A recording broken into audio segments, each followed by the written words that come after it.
Oleh tu nak hian Lung Phou Zone Championship semi-final antuem semi-final Rulam senior team tele Thieng Lian team Uan le khan Thieng Lian zo pui tlang le Rulam team tu te kelam chana Rulam lamin ball ti kola tera fakzula Doan ball control thei chi lova ball set te ko veteran ball chang le a changwa thong te dongin bor thatok lo dova Robatan changwa set te tang tia ngwa set te Dengan tangan Thieng le hala maru ini nampak dola ini lampu yang cross goal and try yang maru tu goal come chung lama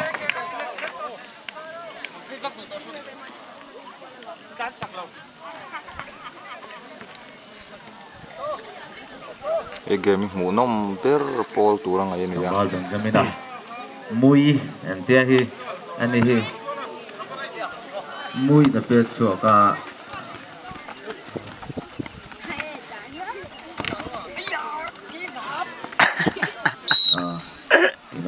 ini namin throw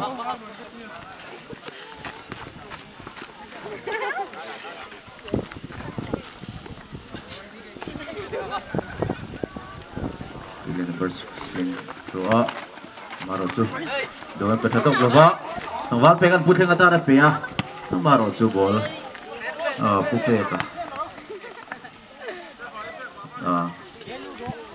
mui na pe throw ya tawal din namin tawal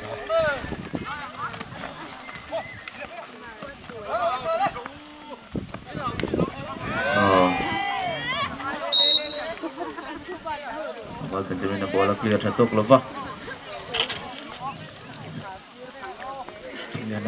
throw dona thang lampang field sim lampang sir thang lampang atangin bomluta marachu Benjamin atan lawong lova dengan bola changa changwan chan te ale ma paka tan luta marachu gola tam got tun ni mo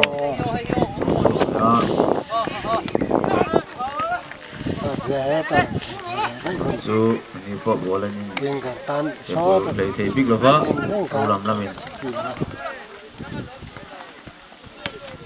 Masih tempol canga maro su doang te big lova sakasi ini lang chan sanne ya maro ju bolan chan te big lova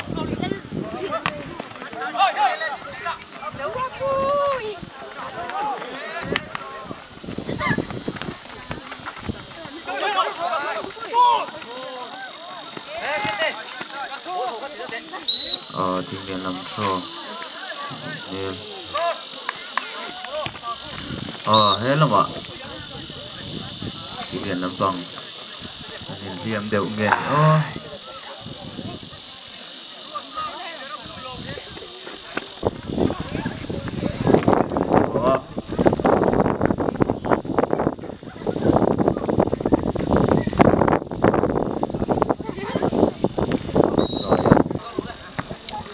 Kamal benan ball. Kamal sih, tenan luta maro tu dengan control. Kasi lalu coba Kamal pekan, centetan bolan luta maro tu offside. Banyak.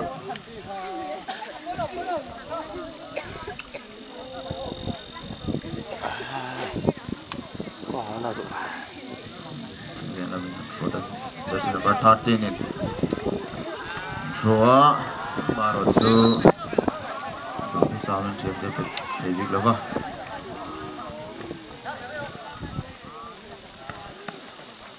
dan goal ulam lamin free kick itu rin kamal tu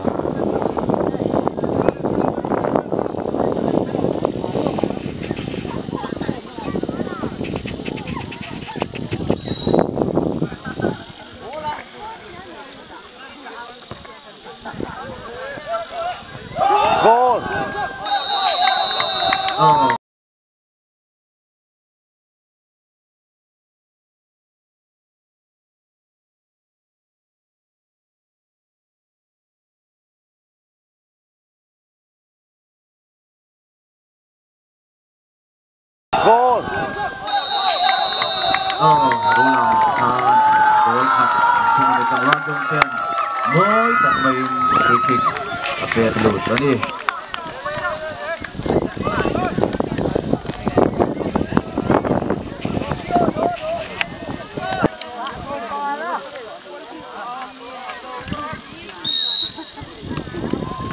คุณเราต้องมาบริเวณด้านพวก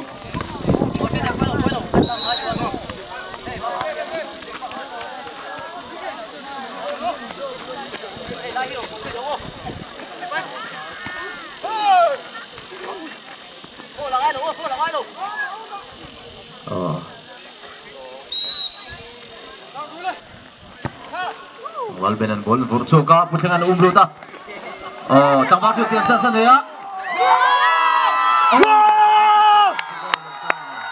ulang gol di Amerika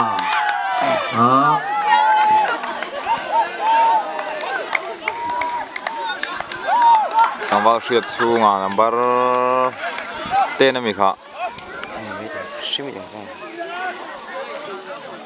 sibuk head goal la pet goal do na mo kan ti line a head non le a lu pui rok mai ni chuan 2-0 ani ta thing lian lam hiang tiang takin nge er let le do nem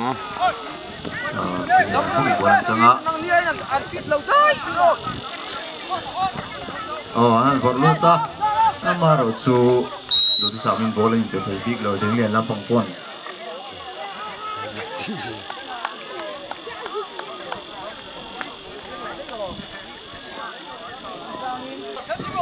mui hi Shaolin Sakara anh keeper râu thập tập mấy mà rồi chú mấy xiên xí anh ya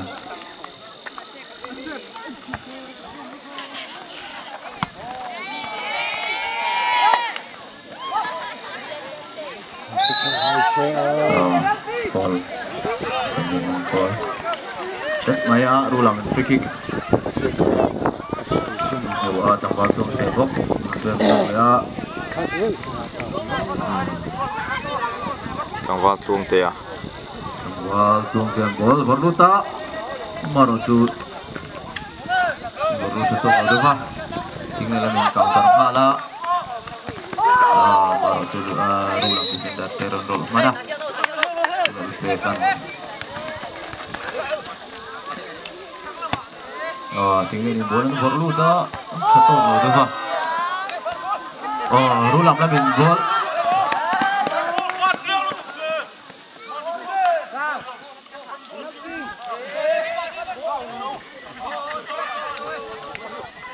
Asir lammi teh lawi latin kan free teh kan soy angin.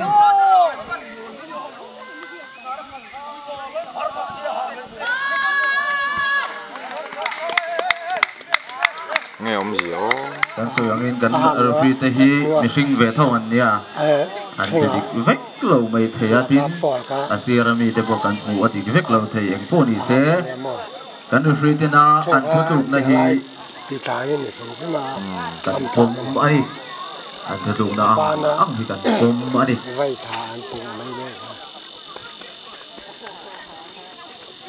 rồi phiên ăn phiền phía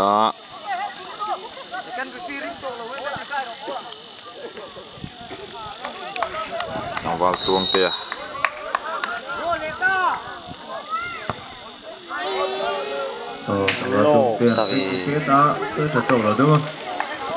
thì lúa đều nhỉ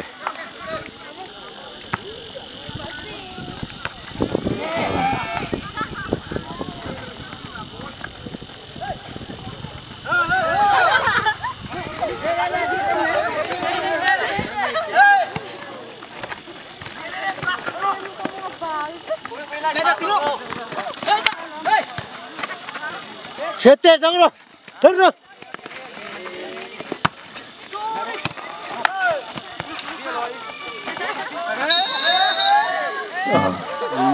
coi dòng nghe phô dọc khá khá lâu xưa mà rồi chúng tôi biết hết tốc lova của veteran bola farung phala chẳng là mà chẳng vào sân tiền bolan mua duang et pethatok lo bol mai tangwal chan tia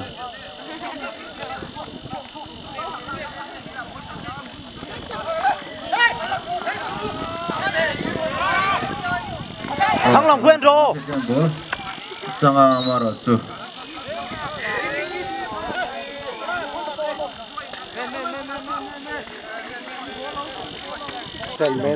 side throw Luta tangwal fitin he ta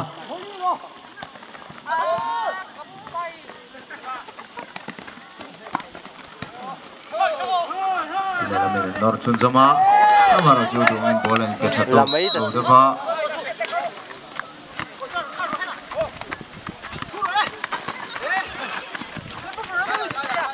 tangwal fitin chakla bol king luta ngồi tụi anh trong lụt thầy tộc lâu được vợ thì về đến bố thằng làm ăn change papa mà rồi chú bố lên cái tộc lâu được vợ lên kia tê trăng rồi Inside. Ibe kharnu tuk.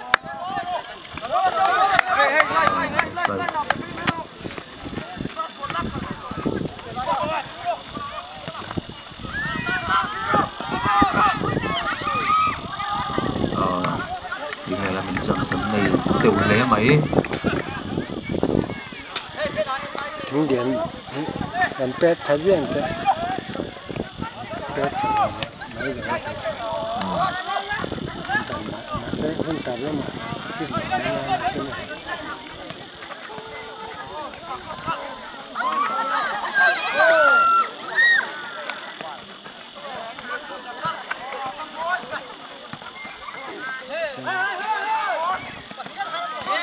근데 남의 너를 춘조마 말았죠. 용덕인 볼엔 배세 빅로와. Ga midfield panin om ka.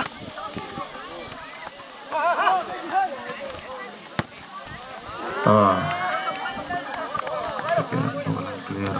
Haya ini lampung bola Johnson semua. Bola ke futok lawa miss pass. Neru lam lamin tinggal lamin bola Johnson semua.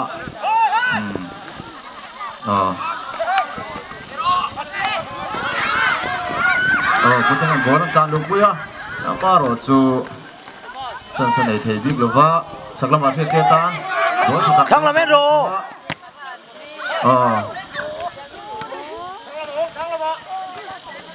Khata đâu qua nó rồi chứ tụt. Tinggal lamin Norpea. Bola try ya. Apa roju. Untuk lo lupa. Tu lamin pep shop ya.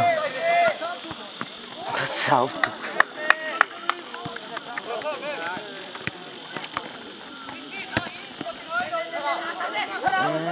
Sunday chứ nó chào ta về những gì à? Rulam so.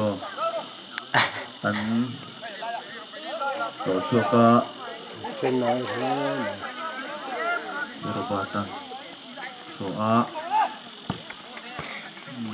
Kita jangan kita tu lawa. Cuma pakanan seraya. Gol akan lawan baik.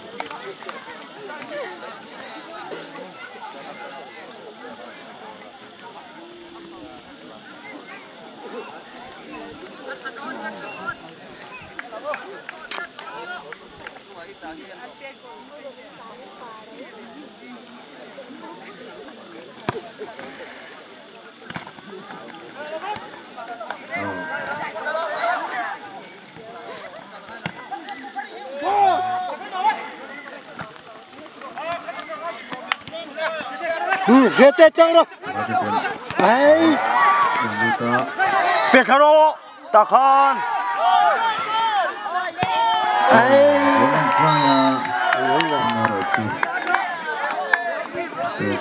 Yang wal siet ya lihat ol mẹ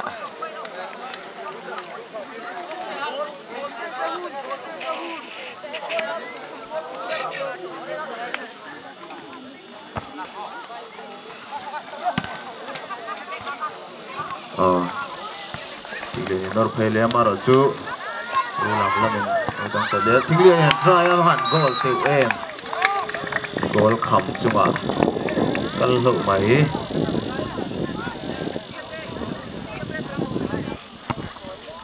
บอลเป็นบอลเกิดสุกะต้องรักเสียเตียนบอลจังอ่ะมารอจูดูสามเทวิกหรือว่า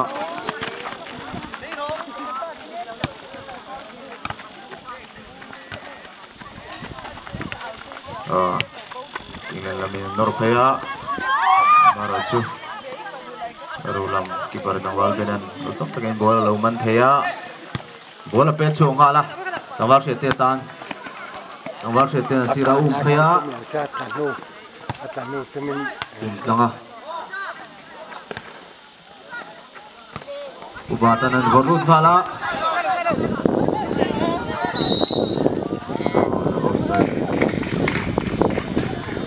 Lowa fall Rulam kick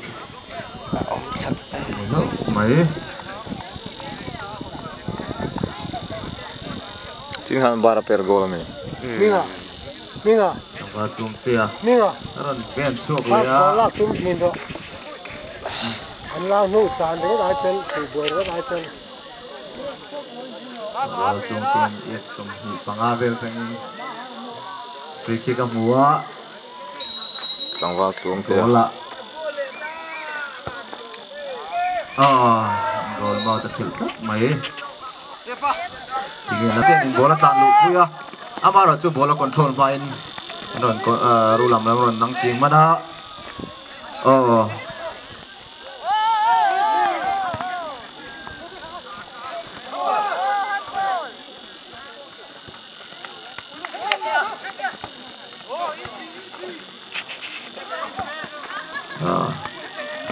Ini lah main bola dan cunjung lihat,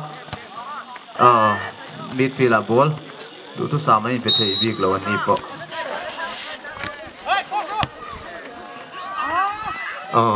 Tinggal lah main bola berlu tah, marasu laum kalau dewa nantian.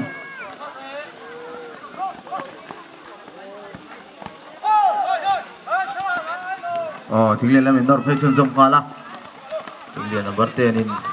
Setelah PA nomor 8 golan traya marosu laum phalau dova tawal bena bukin out and kick chok le a putengan bola lu ta marosu tinglen lam kiper lo man le a ni pon bola hor chok le hala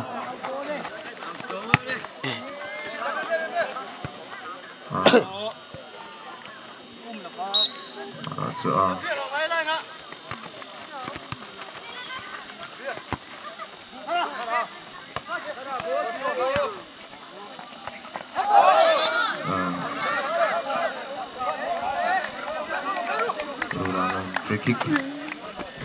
Siết tê ta lút về vóc vóc dễ sủ thế ta hiện cái rổ thì nó cũng giống như lút đón lom thì giống con ăn mai ông dễ lom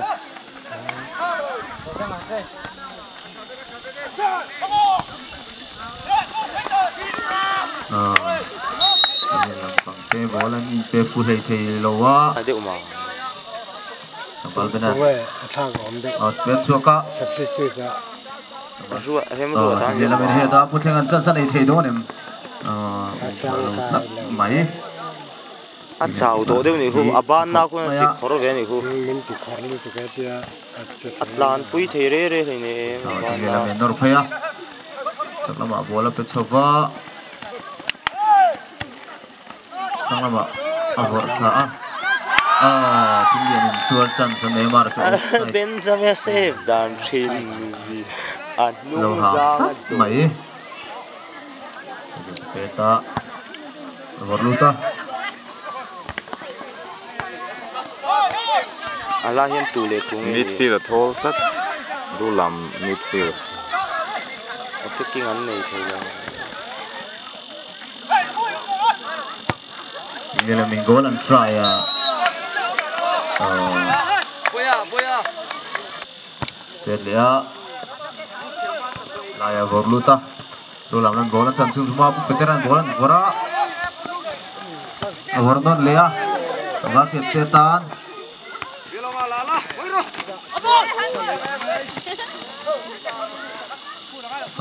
Lawan bola Vorluta.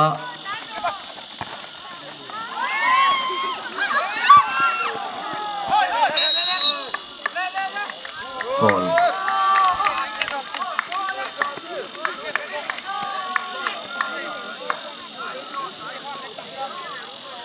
Lawan foul. Lộ chua ka free kick number 18. Ball đã rất may ạ.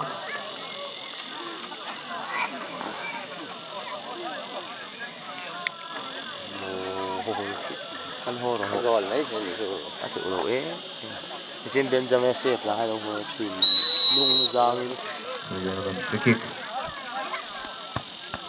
Kita ulang Petra.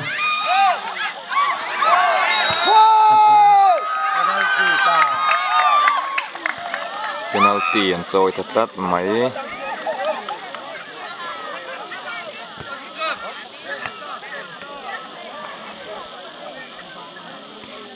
puba tapi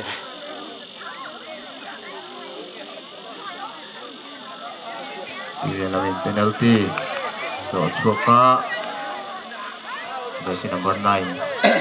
Ini jersey number 10. Itu na.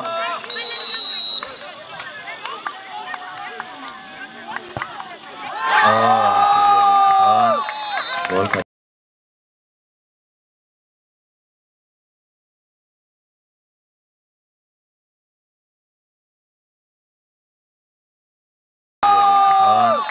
Gol ka. Kita kemudian one through Alien gol ka through lang gol hit. Ada kan itu.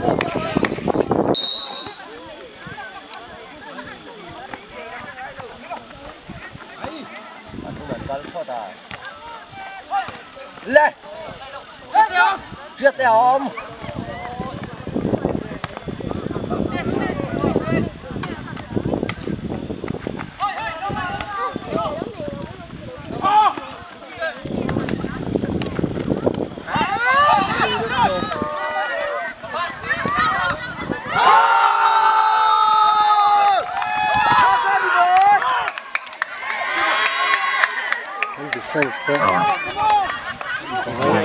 Gol beli ngala.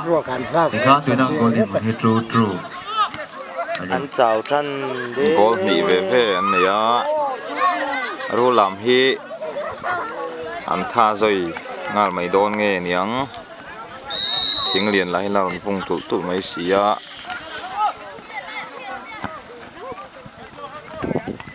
Calro pero soto su Bắt tăng đó là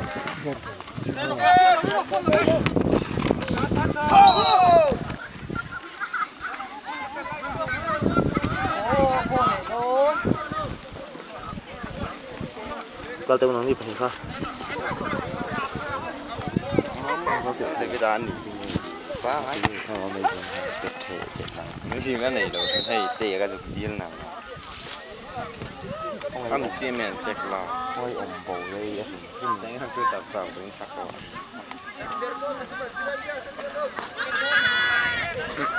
Ini Lamin. mùi vắt ống alo Kick. đó Dua. quá từ hàng kiểu vô ta hai chỗ luôn cái là nó cái tục thằng lúc bằng quan hệ rồi khá khá là khỏi đào hồi ăn đủ sai thuộc cái đồ Golan Praya. Dua.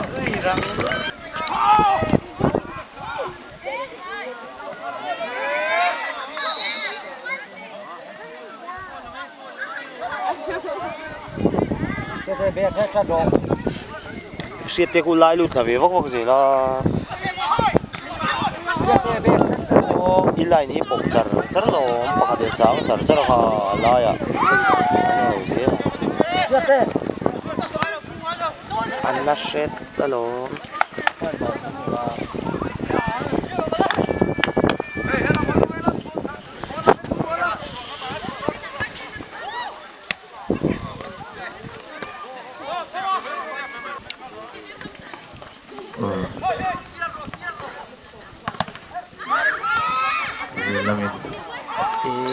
ที่ข้าสุก้าตะเปียง ball này đây là free kick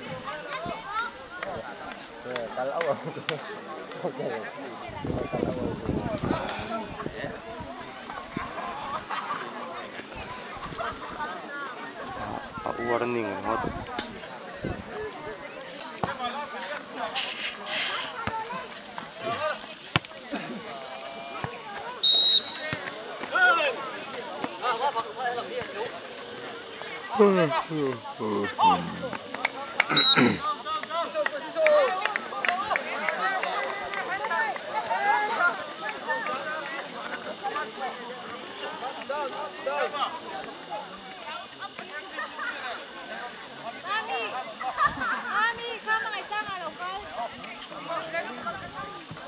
ball bên này out chọc lấy á không khỏi thời dưới vậy ini lah min terpengala rulang defender dengan Cái đồ có pani.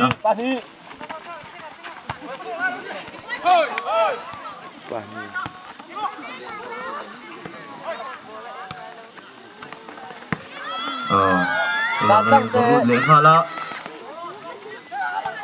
Vọt ra lộ. awal santian sang lamatanan bor sawa Thà kéo. awal setian không tay lệ dan juga Ra độ. betul loh tuh pak tim itu keren bola clear cukup marah cunda teu di dalam nalau atau tahu mai bola perlu tak marah tuh macam tadi hasil cũng rất là ball Chẳng pop dọc rồi ạ. phim anh đưa ball anh in cũng rất là Cùi xú. Lại nè. Chip tệ. bola benar Ôi cháu ơi. bola betul ya Sao tô anh. dia lamen lo Lên. ya Thế nào bảo. Chúบอกà. Được chưa nào.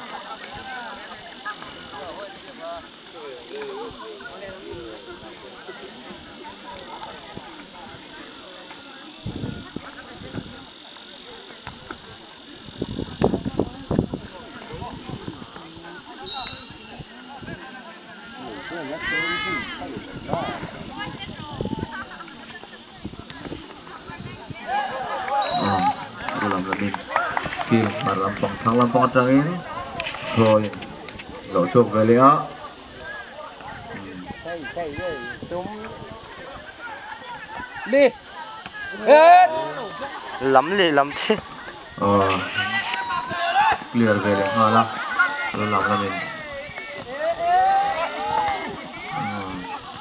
Apa zuan. tiền bolan vorlut khala rồi cho bot to lo deva Meeting ha. Nó meeting.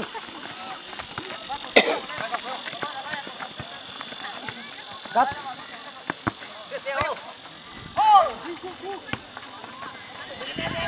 bola di sini salam pakai ndor phaya Chắc lắm. bola pegang bola clear ah persilatan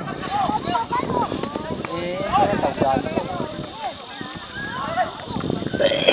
win ball control thầy to lo deva ini lah bola Johnson sama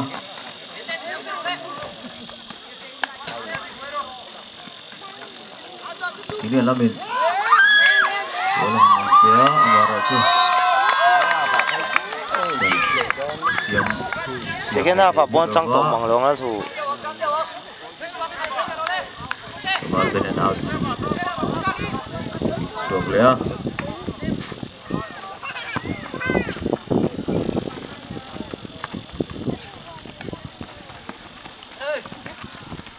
Ra rồi.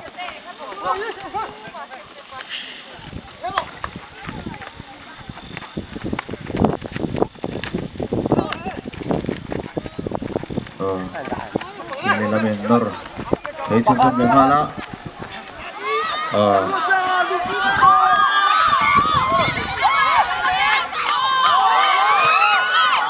bola defender turun dari mana?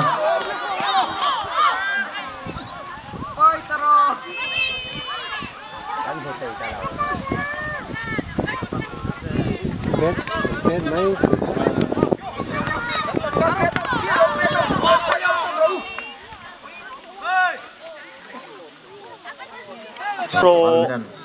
bola berluta. Veteran berluta bola tak baik. Kan ho. Finishing charo se. Finishing tang se.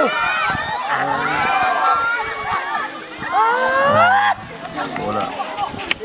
Lap ahu. Yang solo dua, Julian ini counter ngalah. Pakat oh.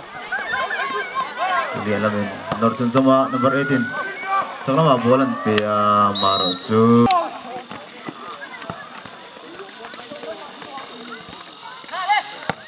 Oh, pembuatan saklaman Bora Maroju rulam umai. Alaya sukha to so. lên đi trong lộ ngang đi gót xuống Oh, Julian lamin Norway sama. Oh, bola là turin trần lang nó sang thấy rồi đấy Julian lamin Norway sama. Oh. Bal benan usok tagen law mana. Becuk ngala. Chị thể câu rổ cơn mua nó tụ Maroju. tai mi cái lỗ lúc tuổi này khác Tăng là bà bạc hí rồi.เนี่ยทั้งละมาหันปานนี้นมจอกขึ้น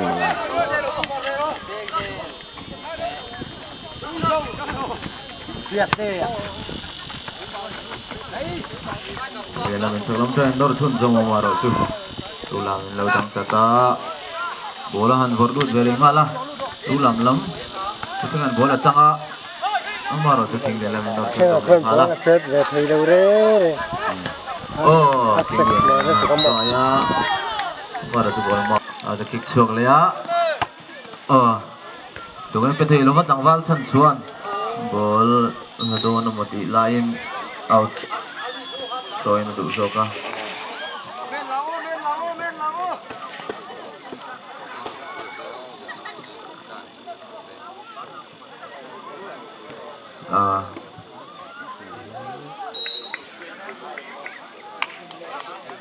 Thế đây này. Chiang về. Thằng làm bằng bạc hí ôm. bạc đi nôm sang lắm ạ. Buming kulingan Garuda putingatan. Maroju đủ tu sam ball anin pe thei big lowa. Oh, pe pe bo game ball. mình à khát thì dễ tuổi khác là phát bola to cái lạc gì Awal tung ten free kick. thế là mà phát bola anh lạc khát thế nên anh rùa lên lạc nghe cái phần tan mà Khu ạ. Awal tung ten free kick. Tede dona. Cám thành luôn kia rồi. Duong luôn đâu. Eluta. Oh, abahan goal le teu em. Tinggal lamin counter le hala. Kasi number 18 ball. Bẹc buông nó tụ Tang lama pe ah. Oh. Bola malay lang sa niya. Oh, low side lang. May lamin. ngâm là Kaya pe tama Maroju. Đủ thứ sa amin. ra lực tạc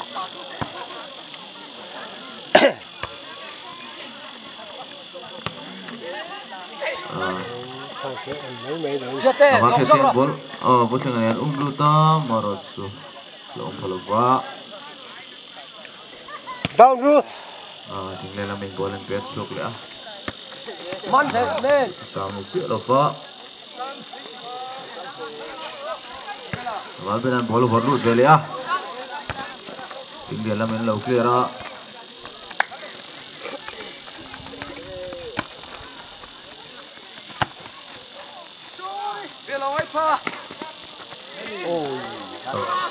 Tinggal lamin an low.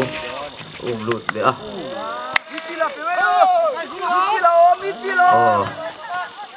Oh.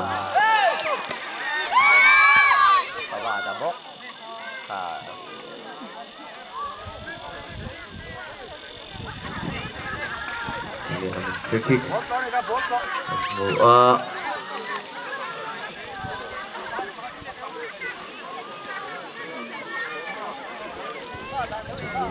free kick sang lam wang atang inen jersey number 4 wala road sangat Medona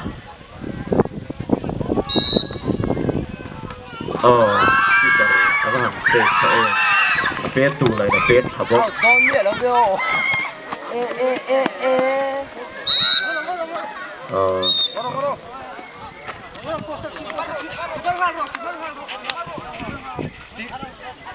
Timar hal rồi. Baik. Atha tong ni.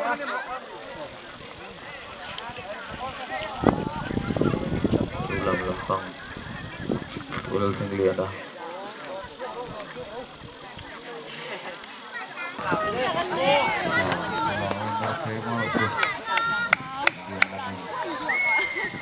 Mana besok kalah.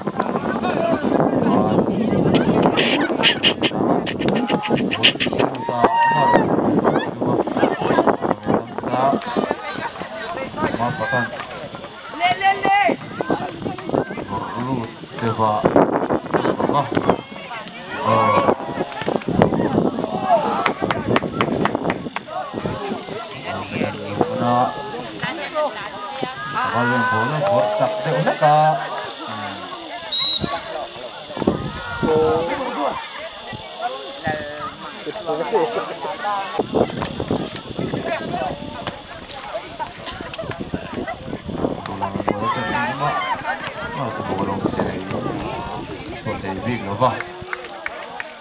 Semifinal lah itu tim yang Bangkok, tim Kurdunin. Mungkin yang guna.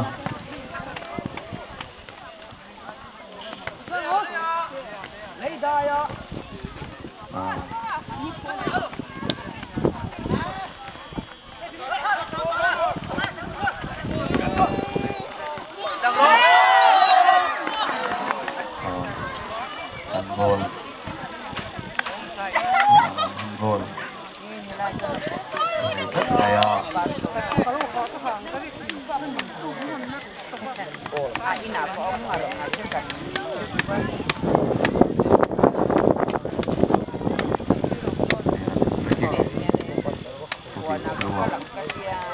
Jualan pet lutan berutam baru tu ulang lamaran boleh ini nama itu semua baru tu ulang bukan boleh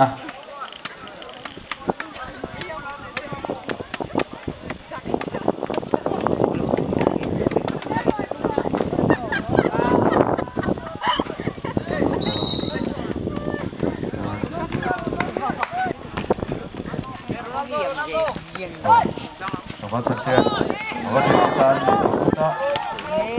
sobat tuan.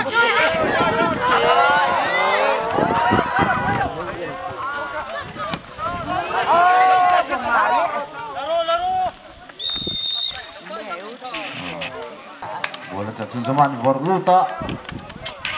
Amor tu ulang lagi nak cakap ulang lagi bola berluta tak macam tu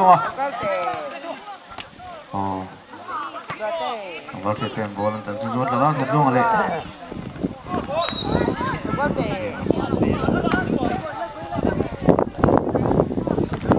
Kita nak tuntingnya berluta.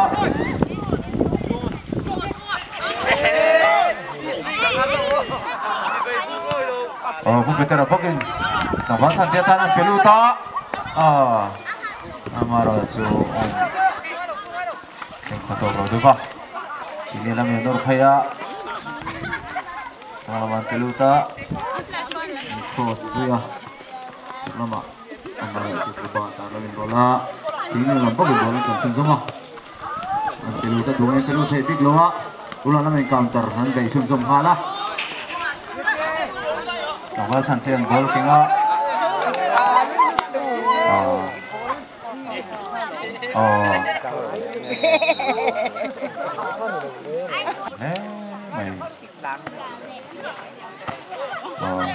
Kuya buat cawa. Ini lamin. an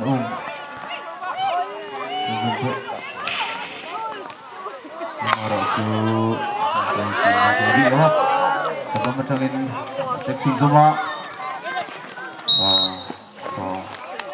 coba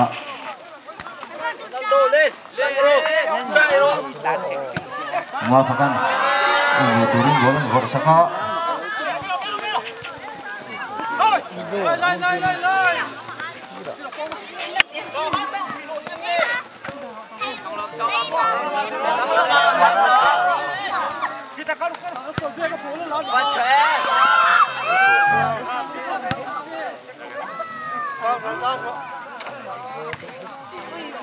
Dalam min bola tentu semua kesamaan dia merujuk ke satu gol coba.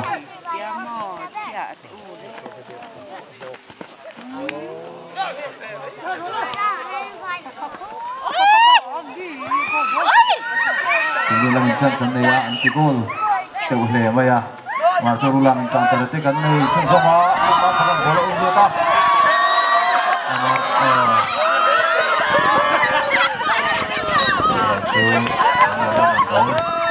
sân sông á for Luka rồi tu lang di bertan sân nào ung Luka bal dengan gol gol chok về nga lah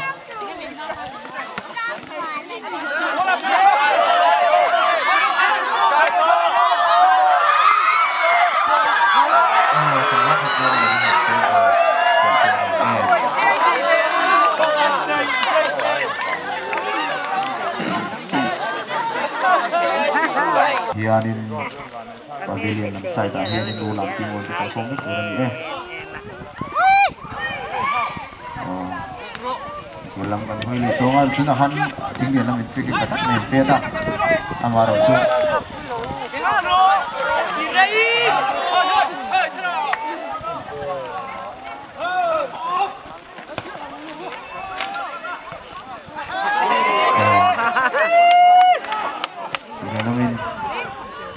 Cek Suwilia, tekan bol, masuk ke tangan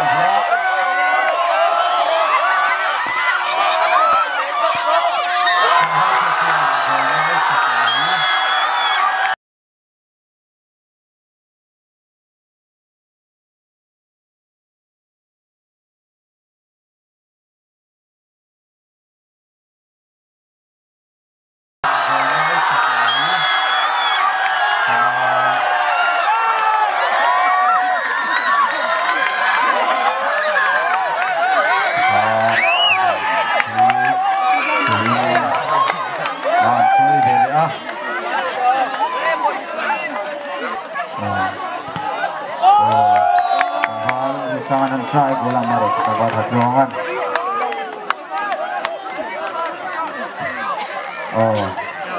Biasa cuma rulang le tinggal lampang pok inding suak bama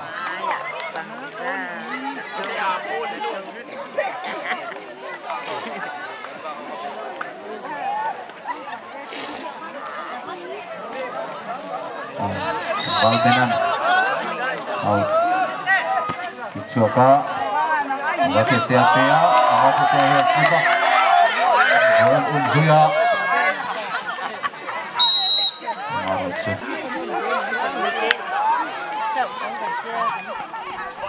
tinggal namanya bola kecil apa tambah besar sampai dia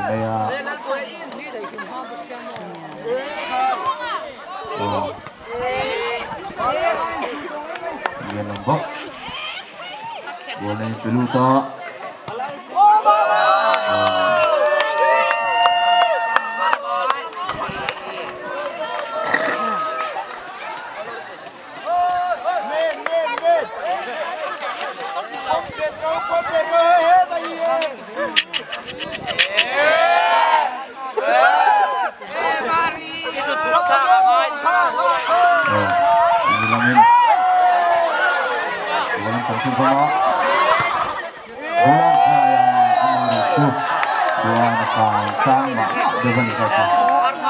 Tanggal benar, tiktok ya.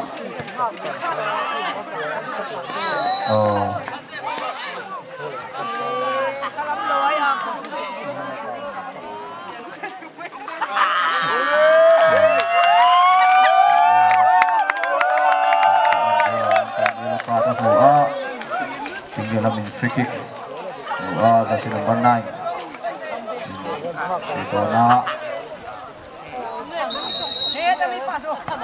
bola berluta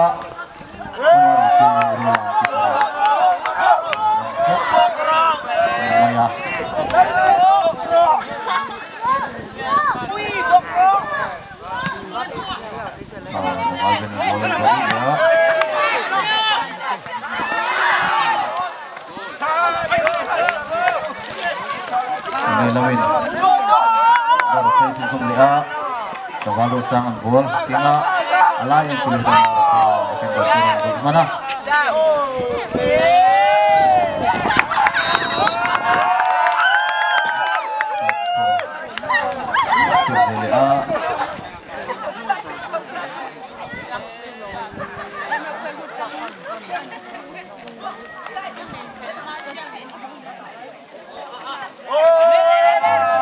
bola umluta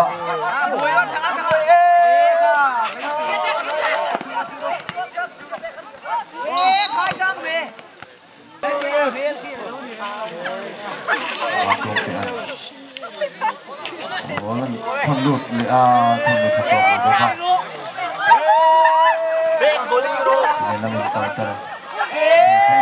gambar dosa bola kena ala yang terluka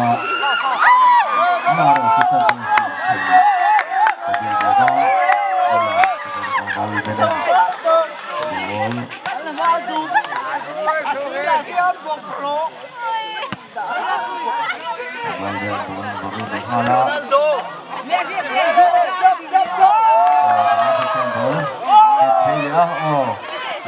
siap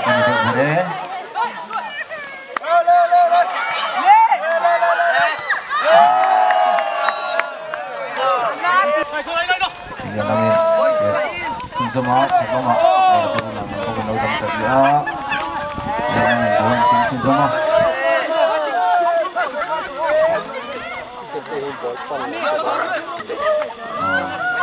sama mungkin bukan kan gue lihat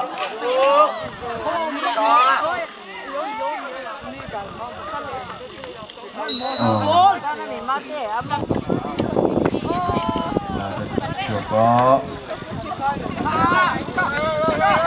awal sang bok dia harus melihat presentasi macam bon ubuta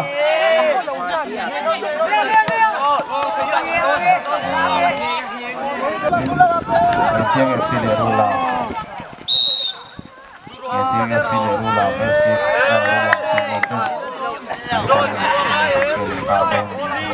ya buang sang lagian saja mulai disompangan cepat ini tekan mata orang bangin ketim semifinal terbuka untuk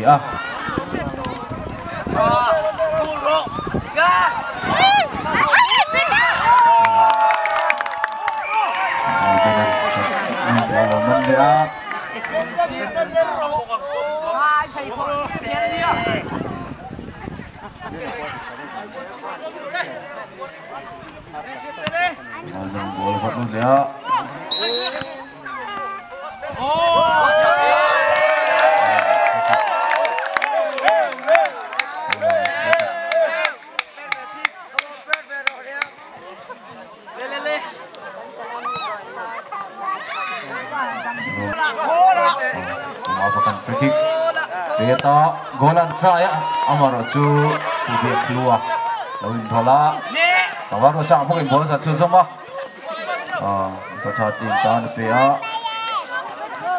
kemudian ini pengembangan kecut bola nomor 10 kita golan saya Amaracu sang kemudian satu sama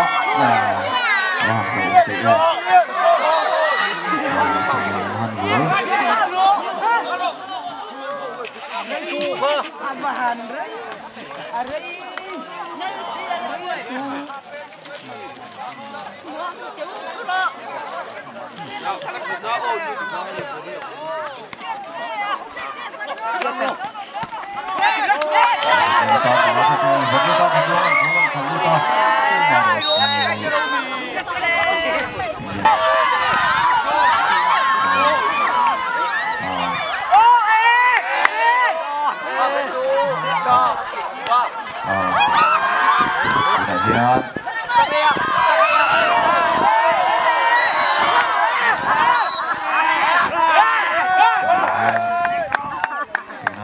sen final zo kun me kan ni a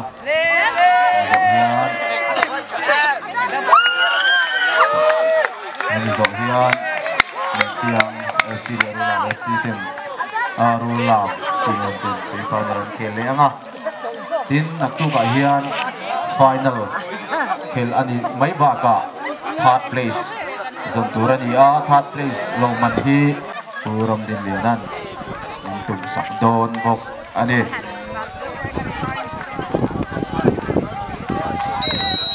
kawan sa chuan cricket bedona golan saya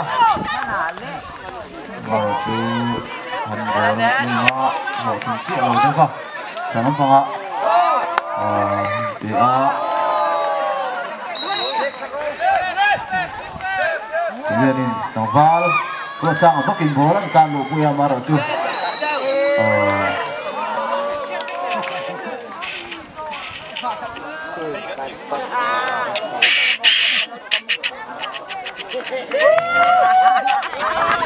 kemudian ini Sofi kali berkan kriket Mua Noval kosang gok harus dicuak le kemudian itu dah bola saya marah tu bola terkat mai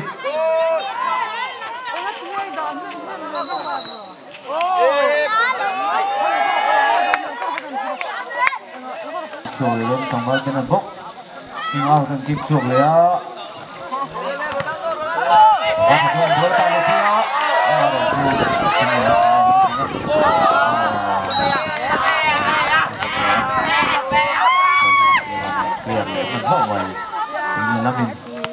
lalu tak, orang dua sang bok, bol jangan ah. Katak mainan lalu tak marah tu sudah bawa mana.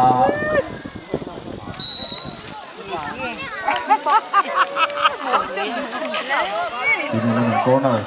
Bedona. Dah sampai lah. Orang peta. Oh. Orang kita. Bego.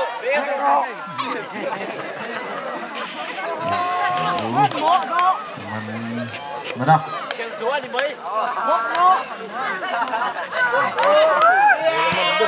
Rồi bây giờ có kiện cuối